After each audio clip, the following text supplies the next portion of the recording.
Cathy Engelbert days are possibly being numbered by the commission, by the WNBA PA, and by Adam Silver.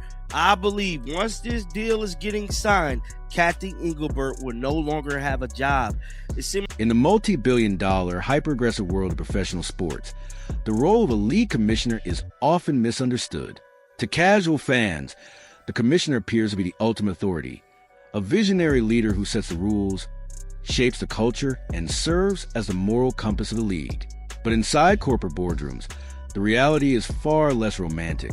A commissioner's primary function is far more specific: to act as a highly compensated, carefully insulated shield for billionaire ownership groups. Their responsibility is to absorb public criticism, navigate brutal labor disputes, and protect the financial interests of the people who ultimately sign their paychecks. The moment a commissioner ceases to function as that shield and instead becomes a liability, their position becomes untenable. There are no farewell tours or graceful exits in these scenarios. Only swift, calculated removals executed with corporate precision. That context makes the current situation surrounding Cathy Engelbert and the WNBA particularly striking. Amid what many are calling a franchise-altering collective bargaining crisis, the commissioner has remained conspicuously silent. While media coverage fixates on revenue-sharing percentages, salary cap structures, and looming negotiation deadlines, a glaring organizational anomaly stands out. The league's top executive appears absent during its most critical labor dispute. Adam Silver has spoken publicly. Union leadership has addressed the press. Even anonymous ownership sources have reportedly leaked financial details. Yet the individual whose role is specifically designed to manage and communicate through moments like this has not held a press conference, issued a formal statement, or fielded questions. In high-stakes corporate negotiations, such silence is rarely accidental, and it inevitably raises questions about what it signals behind the scenes.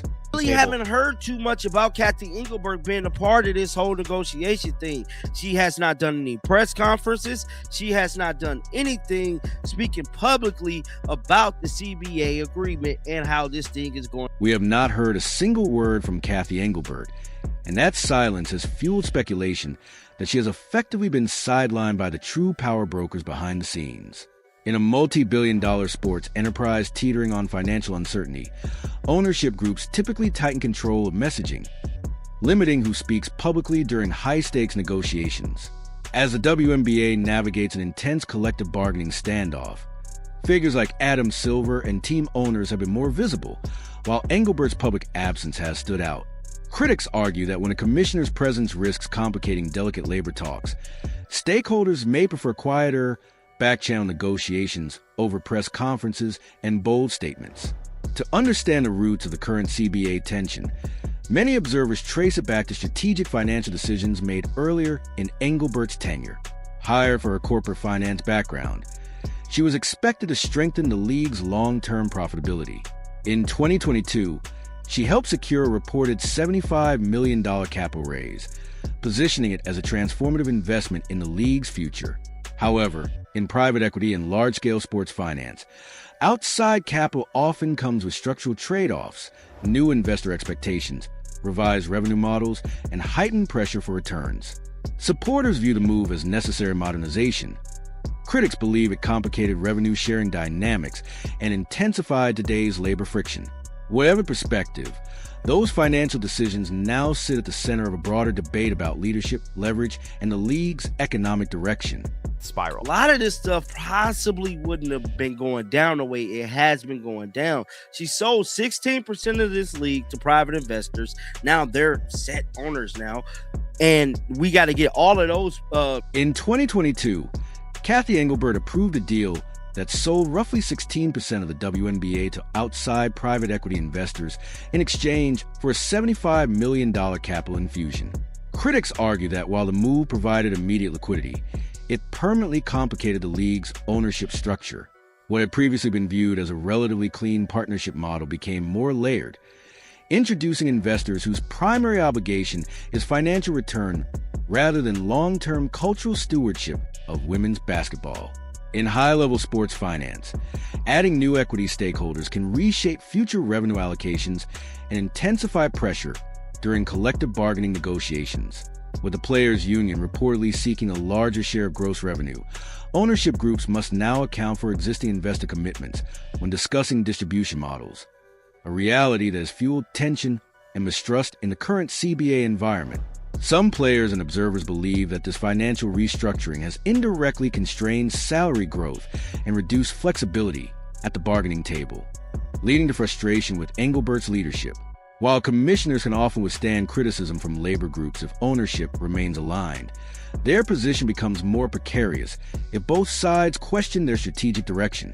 The debate has also intersected with broader conversations about star protection and league marketing. When icons like Michael Jordan were seen as essential to the NBA's global expansion under David Stern, league policies evolved to prioritize players' safety and brand stability. More recently, the arrival of Caitlin Clark generated unprecedented spikes in viewership, merchandise sales, and sponsorship attention for the WNBA, positioning her as a central economic driver.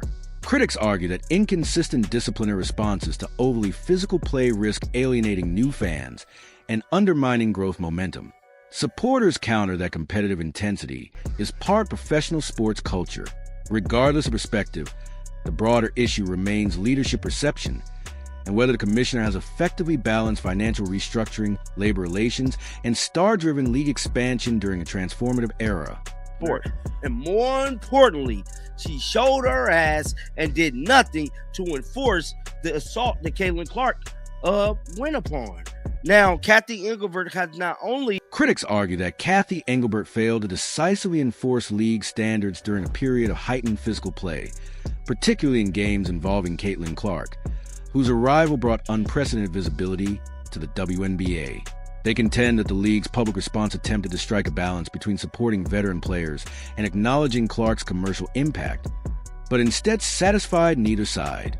From this perspective, the situation became a communications misstep layered onto an already tense labor environment, with a reported multi-billion-dollar media rights agreement, widely cited at around $2.2 billion, and surging television ratings tied to new star power. Ownership groups and broadcast partners have strong financial incentives to preserve stability and public confidence. In high-stakes sports governance, perceptions of inconsistency in discipline or messaging can quickly evolve into broader questions about leadership effectiveness.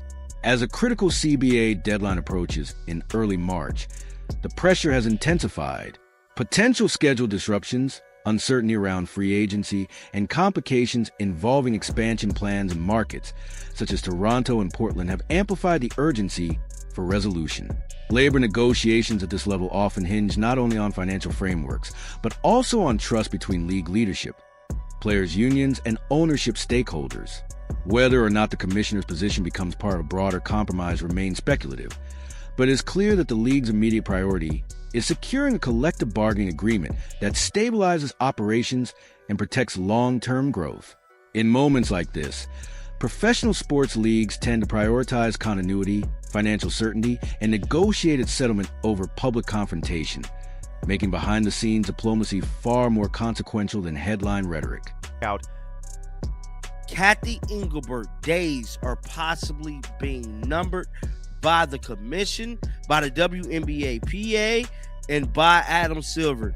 I believe once this deal is getting signed, Cathy Engelbert will no longer have a job. Speculation is intensifying that once a new collective bargaining agreement is finalized, Cathy Engelbert could be replaced as commissioner of the WNBA as part of a broader effort to reset the league's direction. In high-stakes labor disputes, leadership changes are sometimes viewed as symbolic gestures that help both sides move past personal friction without dramatically altering financial terms. Some analysts believe ownership groups, potentially aligned with Adam Silver and NBA stakeholders, may determine that new executive leadership would rebuild trust with players while preserving stricter revenue-sharing structures. From this perspective, a commissioner's departure could function as a pressure release valve, allowing owners to maintain fiscal discipline while offering the union a cultural reset. However, it is overly simplistic to frame the situation as hinging on a single fatal mistake. The 16% private equity sale provided capital that arguably strengthened long-term valuation, even if it complicated future revenue distribution. Likewise, debates over player protection, particularly involving high-profile figures like Caitlin Clark, intersect with broader issues of officiating standards, competitive culture, and media narratives rather than resting solely on the commissioner's decisions. Labor negotiations at this level are driven primarily by economics, projected media rights revenue, franchise valuations, salary cap modeling, and investor return expectations. While leadership optics matter, collective bargaining agreements are typically resolved through financial compromise, not symbolic sacrifices. If a change at the top were to occur, it would likely be part of a strategic recalibration rather than a secret condition demanded in exchange for labor peace.